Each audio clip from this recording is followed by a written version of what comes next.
Greetings everyone, Brett here with Hammerhead Model Making, and we're back with another build video. Now this is going to be part one of a multi-part series of videos where I build two 1/48 scale C-47s.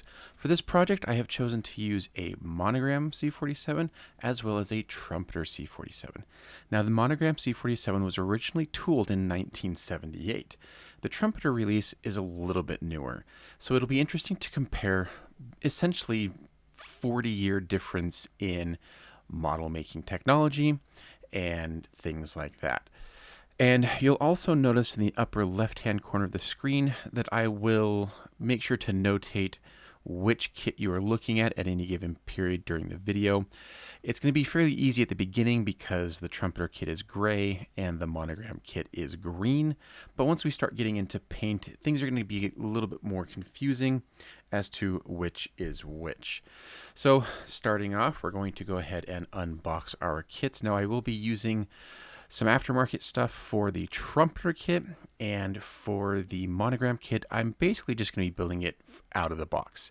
I decided that I wanted to do the Monogram kit as in flight, and the Trumpeter kit will be on the ground. And so there will be modifications I have to make to the Monogram kit for in-flight purposes, but we'll all get to that later on. Now, this part one video is largely going to cover building and painting the interior of both of the aircraft. There is quite a lot that goes into both these aircraft, and credit to the Monogram kit, it's actually way more detailed than I remember it being, but the Trumpeter kit is even far more detailed than that, and so there's just going to be a lot that we're going to be covering today in this video. And I'm not 100% sure yet if this is going to be a two-part series or a three-part series. It just kind of depends on how the editing goes for the rest of the videos. But anyways, moving on to the actual build itself. You can see here going through and removing parts from the sprue, and you're going to notice that there's a lot more parts being removed for the Trumpeter kit than the Monogram kit. The Monogram kit being, close to 50 years old, about 45 years old-ish, just has way fewer parts. And right off of the bat in the Trumpeter kit, which you would expect to be, much better and more accurate, we actually have to correct kind of what would seem like a very juvenile mistake here. So if you look at these two seats, they are actually identical. And these seats had this armored plate on the side there, and the armored plate should be facing the exterior of the aircraft. So it's correct for one seat, but it's backwards for the other seat. So here I am carefully removing that armored plate, and I'm going to have to switch it to the other side. And this is fairly minor in terms of surgery, and really just basically involves cutting off the two armrests and then swapping the positions. Just make sure you clean up the plastic before you glue the parts back onto the opposite sides. That way you'll have a better fit and it'll look a little bit cleaner. But we're going to go ahead and get the side pieces applied or attached to the seat, and then we can attach the armored portion here to the correct side. This is as it should be facing outside. So this is the co-pilot seat, and then we'll get the armrest attached to its correct side. So minor modification, but just one of those little things where obviously Trumpeter took a shortcut there, just essentially duplicating it when it should have been mirrored, but easy fix. So now we can go ahead and build up our instrument panel. Now you'll notice the instrument panel is clear, and that is because Trumpeter decided that what you would essentially do here, and you'll see this later on in the video, is you keep the dial faces clear, and there's a special film that you put behind the instrument panel that will then show through the actual instrument faces. And in theory, this gives you quite a lot of depth to the look of the instruments, because it'll look like they're actually inside the instrument panel as opposed to just like sitting on the surface. But Accurate Miniatures did this in a couple of their kits in the past, and I never really had great results with it. So we're going to see if I can actually make it work this time for this kit. Another interesting difference between both the Monogram and the Trumpeter kits is the overall dimensions of the kits. I was quite struck how much wider the Trumpeter kit is compared to the Monogram kit. Now, I'm not an expert on C-47/DC-3s and their dimensions, but just based on looking at pictures, I feel like the Trumpeter kit is slightly more accurate in its overall shape, especially when viewing it from top down. It just has it just looks more right to me. Now, I could be totally wrong, and because I know that generally the old Monogram kits are usually pretty accurate and pretty correct for overall dimensions. But I don't know, the Trumpeter one just looks more right to me. But like I said, not an expert. If you are an expert, let me know down in the comments below if I am wrong or not. Another downside with the Trumpeter kit is they left a lot of ejector pin markings in rather obnoxious, viewable places, and those do need to be taken care of. Now, moving over to the Monogram kit, their buildup is a little bit simpler. Pretty much everything is one piece that goes into the cockpit, meaning like the seat is one piece, the control yokes are one piece, things like that. There's very little, there's very few small parts you have to add on to other parts to build things up. One of the exceptions being like the instrument panel here, we do have to add the throttle quadrant to it. So that is a little bit of a nice detail, but the rest of it is pretty straightforward. So there's really not a lot that we have to do interior wise for actual construction here. We do have to get some of these bulkheads put together, but that's really just about it.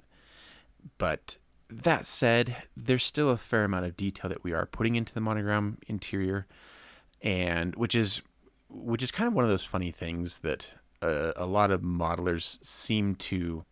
Oh, by the way, here's the comparison in dimensions. But there's kind of this thing in modeling where you'll have one camp of people that say, why bother building and painting details that you're never going to see.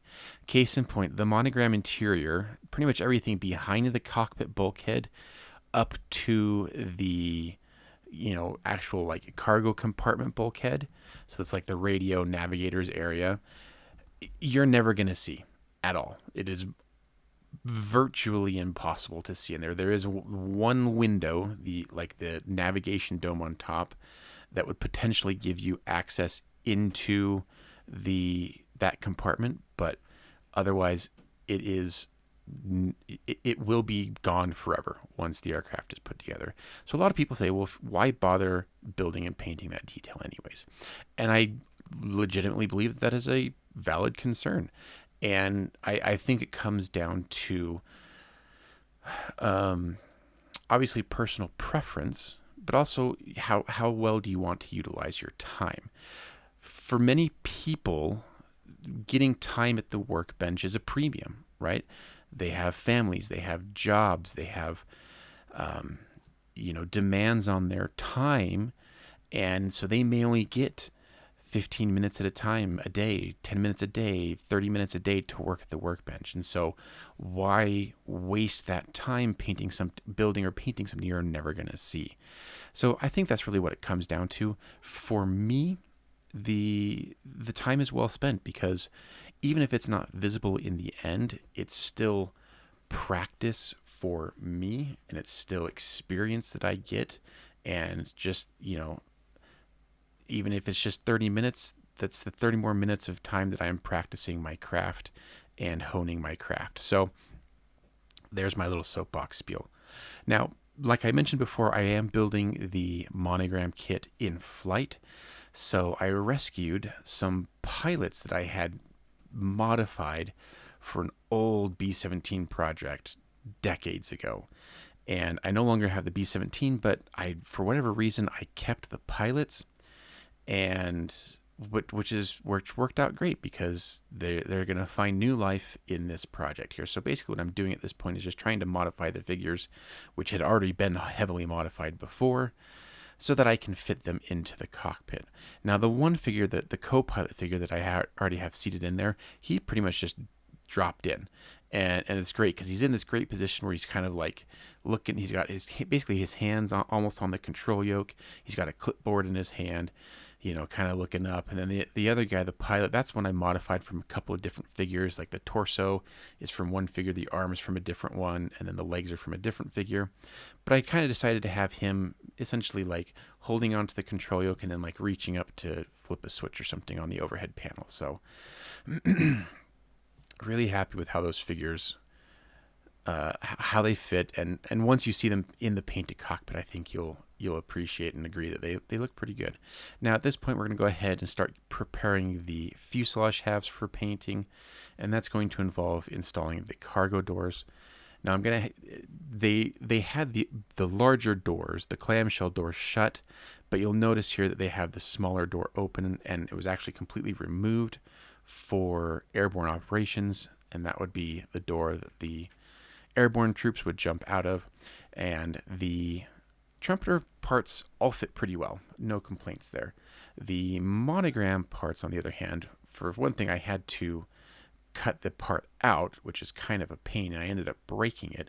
And then the second part is they did not fit at all. They required a lot of sanding just to get the door into somewhat of a decent shape to fit, and even still then the only way to get it to fit left a bunch of unsightly seams, so we're gonna have to get those filled and covered up. So I decided I'm just gonna use some plastic putty here from the inside, just because you're never gonna really see the inside of this door, so I wasn't too worried about being like nice and clean. I just needed to get that massive gap filled up. So you can see here the comparison between the two doors and how they look. Now, one thing I should say that the trumpeter kit is not perfect. I'm just going to go ahead and say that now. It is far from perfect. And to accurately represent a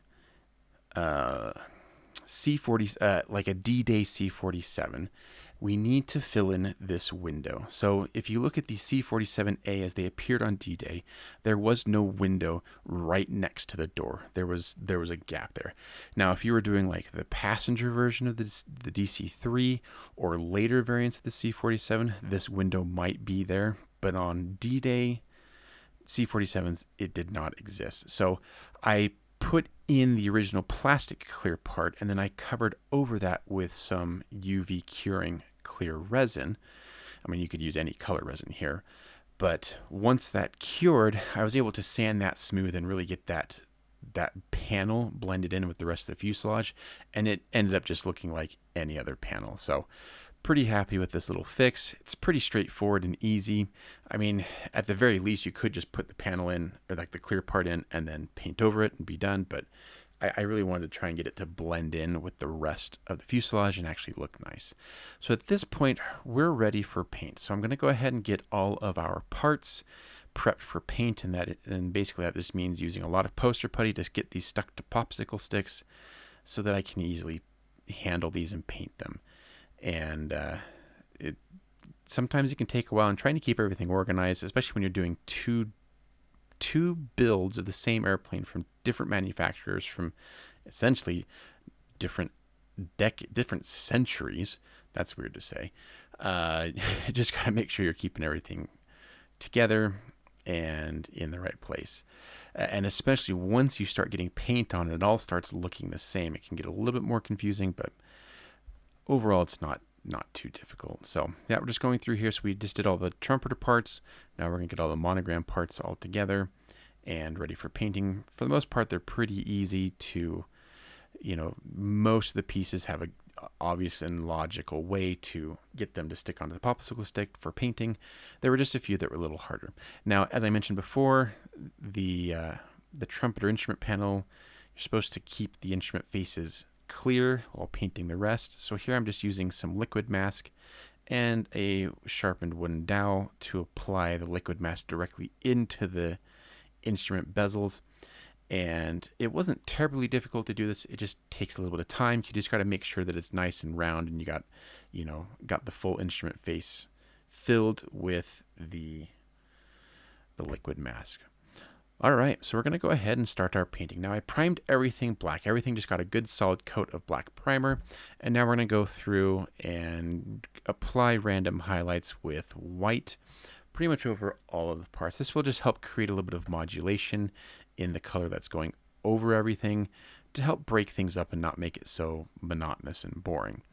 Because pretty much everything in the interior gets painted interior green with a few small minor exceptions. So just want to make sure that we create some variety and some interest to the paintwork here. And you'll notice a lot of difference in the way that the floors are configured between both the Monogram kit and the Trumpeter kit. I found good reference pictures of both examples. So I'm not going to say one is more right than the other because I found good pictures of both different types of floor setups, floor arrangements, without necessarily like very confirming evidence that they were all from D-Day C-47s. But so your research mileage may vary. That's just what I found in my research.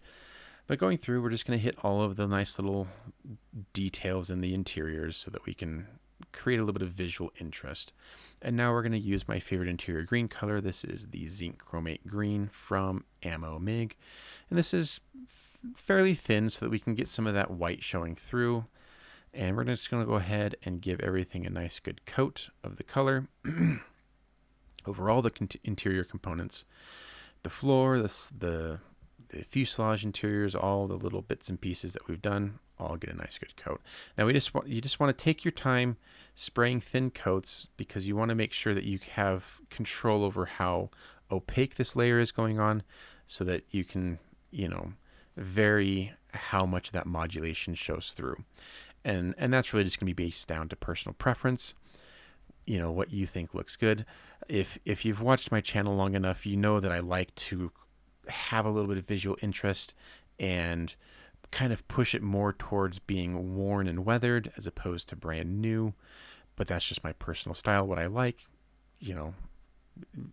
What's great about this technique, this modulating technique, is that you really can, if you're halfway through painting and you're like, I just really don't like how this modulation is turning out, you can just start doing full coats of your base color and essentially erase it, right? And start from there. So it's always easy to create the extremes from one end to the other and to suit your tastes. Now I noticed in a lot of the pictures of C-47s that they had some kind of like non-slip texture applied to the floor of the cargo area. So that's just what we're representing here. And you're going to see one of my many blunders during this build. For whatever reason, I had some of that paint come off. Now I was using the Mr. Surfacer 1500 primer on that, and that paint lifted all the way up to bare plastic. So I must have had some like fingerprint oils on there or something that caused that paint and primer to lift all the way up to bare plastic. But I was able to get that fixed in no time. Here at this point we're going to start moving into hand painting things. So there's a lot of details that we're going to need to paint, including what felt like 100 seat belts between the two aircraft. And again, props to Monogram for having this detail molded into their plastic. It actually looks really good and natural, because pretty much each buckle is like bent and draped in a unique way. And I think that really goes a long way to help adding a lot of detail to the interior. Now, Trumpeter provides you with photo etch belts for their seats, which is nice because they definitely have much more three-dimensionality than the molded on portion from Monogram, but they just don't drape and sit as naturally as like a real cloth belt would look. So I think there's trade-offs for both techniques, and I think both techniques can look good. So here we're just painting up some of the various radios and instruments inside the aircraft. So these just all get painted black. And for all the hand painting stuff here, I am using Vallejo acrylics from their model range. And Vallejo is my go-to for brush painting pretty much without exception. So here we're just painting up some more details. Painted the wires gray. We're painting these fire extinguishers red. There are specific like escape hatches. Some of the windows on the C-47 are like specific escape hatches, so we're just painting those parts red. Those would be the actual handles to release the window in the event of an emergency. And at this point, we're going to go ahead and give everything a dry brush. I'm using kind of like a lightish gray-green color to do this, and this is just going to help give a light edge to some of the sharper points of the details, pick out some of those raised details, but at the same time kind of start blending everything together. And it's a fun technique once you've kind of get used to it and how it works. But basically what it is you apply paint to your brush. You're going to use usually like a large wide flat brush or like a large round brush. You're going to apply paint to the brush, and then you're going to rub most of it off on like a paper towel. And then with what's left, you're going to lightly brush over those details, and it's just going to help pick some of those details out and just create little edges of highlight where the light will catch it and just makes it pop. But also you can use it, like here I'm using it on the floor of the Trumpeter C-47. It just kind of helps add a little bit of like dirt and dust effect to it as well, just a little bit of weathering. And anyways, I like the effect. I like how it looks. Here it's much more evident on like these black parts here, how much it like makes those details pop and really bring them to your eye. And so yeah, going through, doing the whole dry brush, and I pretty much dry brushed everything on the inside. So once the dry brushing is done, we're going to go ahead and give everything a gloss coat. And this does two things. This one seals and protects all of our paintwork so far, so that we minimize the chances of ruining it later on. But it also gives us a good surface on which to do some weathering and some washes. And I'm not going to go really heavy on weathering here, but I am going to add a wash to the interior, just again to help do basically the opposite of what the dry brush does. So the dry brush helps to highlight raised edges and raised parts. The wash is going to help create more contrast and shadow in the recessed parts. And for the wash, I'm going to be using Flory Model's Dark Dirt Wash. We're just going to go ahead and just coat everything in this wash, not being careful at all on how this gets applied, with one exception. We are going to be careful when applying it around the photo etch parts, because we don't want to like go heavy-handed and start knocking off all of our photo etch belts. That would just create more of a pain than is worth. But so we'll be careful around those details. The rest of it, however, we're just going to go all out and get it applied here, so you can see just the process of applying it. Once it's all applied and it's had a chance to dry, we're going to come back through with cotton buds and paper towels that are slightly moistened with water to remove the excess. And what's nice about the Flory Models wash is that you can just use water. You don't have to use any kind of like thinner, like an enamel thinner or whatever you would with like an enamel wash or mineral spirits for an oil wash. It just uses water. I mean, heck, you could just even use your spit if you need to. So it is very convenient for that. Very nice. And I think the results are pretty good for all this interior work. And you can really just see how it's pushing the contrast between the high points and the dark points, and creating a lot of depth. And especially when you're putting this all into an interior that's going to be relatively dark, it just helps make things pop a little bit. So with the wash all done, we can go ahead and matte coat everything. This is going to be our final layer for all the interior stuff. And at this point, if you wanted to keep going with weathering, you could do some chipping and some additional, oil paints to kind of help create some highlights. You could go in there with some white to create some real highlights and stuff, and add like a dust wash to the floor, things like that. But for this build, I'm feeling pretty good that this is going to be enough. But so yeah, go ahead and give everything a nice good coat of matte. Really take down that shine and seal in all of our wash and all that work that we've done so far.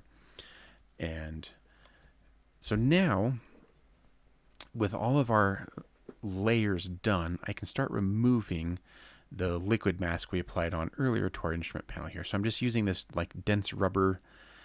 It's not really an eraser. It's meant for removing liquid mask. And because it grabs onto that liquid mask really easy and helps pull that off. So there you can see, we can see through our instrument panel here. And in order to apply the film that goes on behind it, I'm going to use some UV curing clear resin.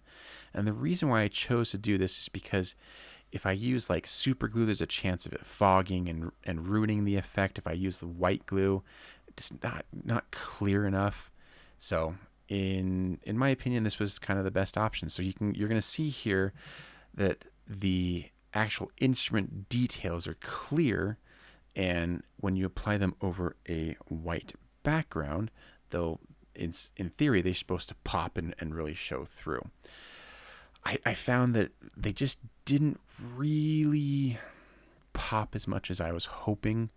It doesn't look awful. It doesn't look bad. Like, you can see the details and stuff, but it's going to be going into the fuselage, and you're never going to see it again. So here's kind of your final glimpse at the instrument panel. I think in a more open cockpit, the effect would be much better, much more appreciated.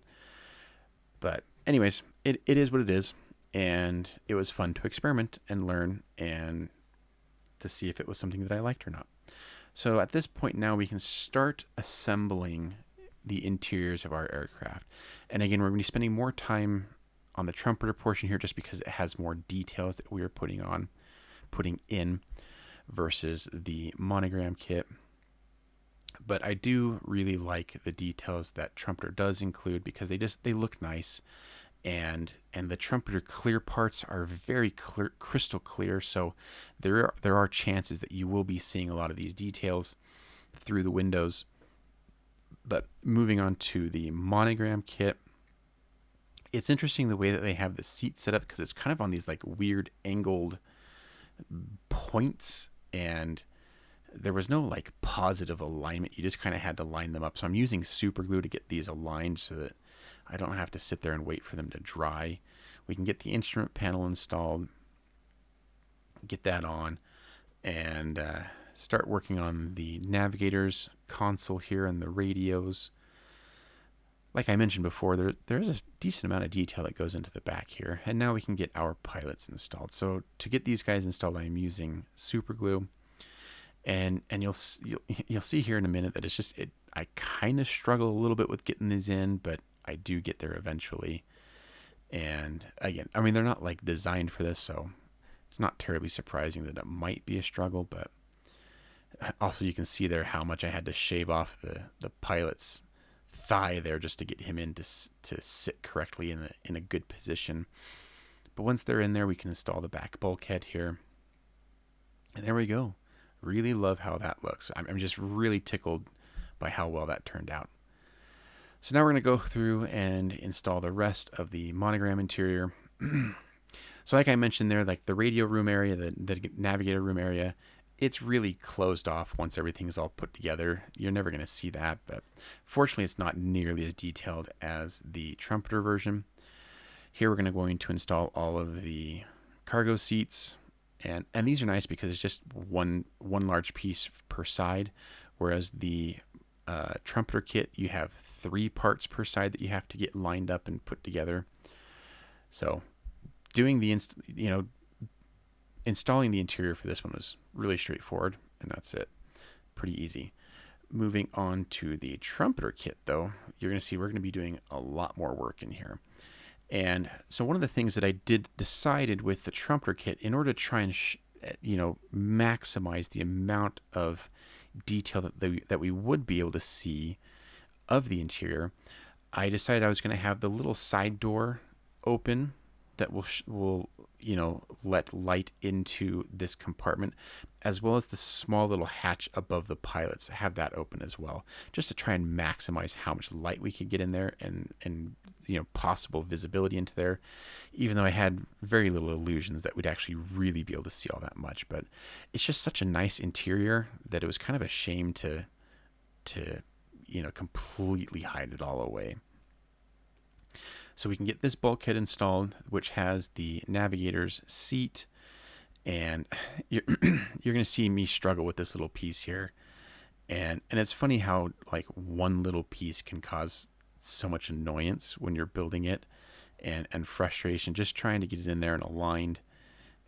And I know at the moment I was getting annoyed and frustrated, but looking back at it now, I can laugh about it because it's just funny that one little part completely will never ever be noticed again was annoying. And because I wanted to maximize the amount of light that could be seen in here, I thought, oh, it would be cool if I could add some charts to the navigator's table, just in the off chance that, you know, some random passerby at a model contest somewhere happens to shine his little pen light into the window and can see, you know, the navigator's charts on there. I just thought it'd be kind of a neat idea. So I went online and found some, you know, generic maps of of the Normandy coast and printed them out at a couple of different sizes just to play around with what looked right here, and then cut them out, and then going to get them installed. And the other benefit to doing this is it covers up those annoying ejector pin marks that I completely missed earlier in the process that are right on top of the table. So we can hide those, get the charts, and then I also, just for the fun of it, I printed out a tiny E6B flight computer to add on there as well, because, you know, figured the navigator, that's something a navigator would need.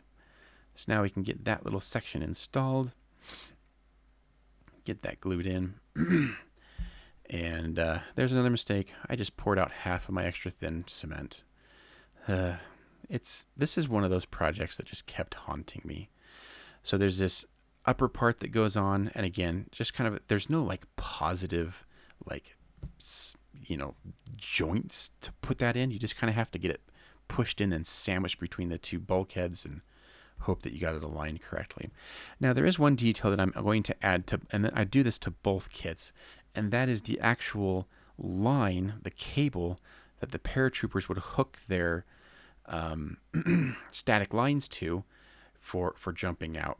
And it took me a while to find some good reference pictures, but I was finally able to find some decent pictures of where the cable attaches to at both ends of the cabin here. So there's a small bulkhead that goes over, you know, that covers the upper portion of the fuselage just behind the main cargo door, and there's this little bracket that would fit to on the front end where the line would go, and so the soldiers would stand up and then hook into this line. So at this point, I'm going to go ahead and thread it through the aft bulkhead, and then we'll go ahead and start getting things glued. And I promise you that threading this wire was not as difficult as I made it look. And then we're going to go ahead and get this glued in. So we're going to start at the front end. I've super glued it, and then I'm going to use this Insta set to get that super glue to cure right away. Now, it's safe to apply like that Insta set over painted parts as long as you don't start handling the painted part while it's still wet. You can cause some smudging, but just on its own, just left by itself, it won't smudge. So now we can go ahead and get the interior windows installed. The Monogram kit has all of the windows attached to one large runner, and then you're supposed to just install that, but you'll notice these large ejector pin marks in between where the windows would go, and that caused a lot of interference with some of the parts. So you'll see here I actually had to like cut up the clear parts in order to get them to fit. Trumpeter, on the other hand, these parts just dropped right in and fit perfectly. Zero complaints here. They fit wonderfully and were much easier to install, and in the end looked much better. So we go ahead and get those installed in, get them glued in. Just a tiny little bit of the extra thin to each corner is enough because the capillary action lets it wick around and gets that glued in place. And we're ready to move on. So because I was going to have the doors open on both kits, I was trying to think ahead as to how I was going to mask the door to prevent, overspray inside. And I figured that it'd be easiest just to mask it from the inside in a way that would be easy to then just pull it out once I was done. And I think, and it ended up working out really nicely. And I'm really glad I did it this way, because trying to mask from the outside would have just been kind of a pain and annoying. And I just wanted to make sure that I was going to get this thing all sealed up to avoid any type of dust or spray getting inside and ruining the clear parts. So At this point, we're ready to close up the fuselage halves and, get the interiors installed into the fuselages and move on. So this is the monogram, and the overall fit here is actually pretty decent. The interior fits really well, but there is a bit of a gap behind the seats where the wing root is, and you'll see here on the trumpeter version they kind of had those curved fillets that fill in essentially what would be the same opening on the monogram kit. So that's kind of nice. Not that you'll really see it, but it is what it is. So here we're going to go ahead and get the two halves put together. Now there are quite a few areas that we have to make sure are aligned. All the bulkheads have to line up for both sides, and then it's got these large pins that go underneath the floor there on the monogram kit. But once we get it all aligned, I'm going to use some tape here just to kind of temporarily hold everything together while I get ready to glue it. So we're going to go around and just make sure that everything is, the fuselage halves are as tight together as possible, and so that we can minimize the amount of filling that we're going to have to do. And I wish I could say that I nailed it perfectly and there was zero filler that we needed, but you'll see later on. And that's probably going to be part of episode 2 at this point, because we're running a little long on this video. So I think what we're going to end up doing is wrapping up this video by closing up the fuselage halves of both aircraft, and then we'll leave the rest of the exterior construction for the next video. And there is a little portion of the gluing part here that I want to show you on the trumpeter kit. So one of the biggest issues I had with the trumpeter kit, and it's actually an issue that frustrated me so much that I set the kit aside for nearly a month, was the lower fuselage. Where the two halves meet on the lower fuselage, they actually curved up back into the aircraft, and it caused a really bad fit problem with the wing section. And so I decided what I had to do is just basically, using a lot of super glue and Insta set, is just work about an inch and a half at a time to get the fuselage halves aligned together so that both halves lined up perfectly. And then essentially add in a bunch of filler that will fit between the fuselage halves and the floor to push them out to get them to be somewhat level. So we're going to leave it here. Stay tuned for the next episode. And I want to give a huge shout out to my patrons for helping support this channel and for bringing content like this to you guys. And I hope you'll stick around for the next episode, and where we're going to do all of the exterior construction, get it all ready for the painting portion, which I think might be a third episode. Catch you on the next video.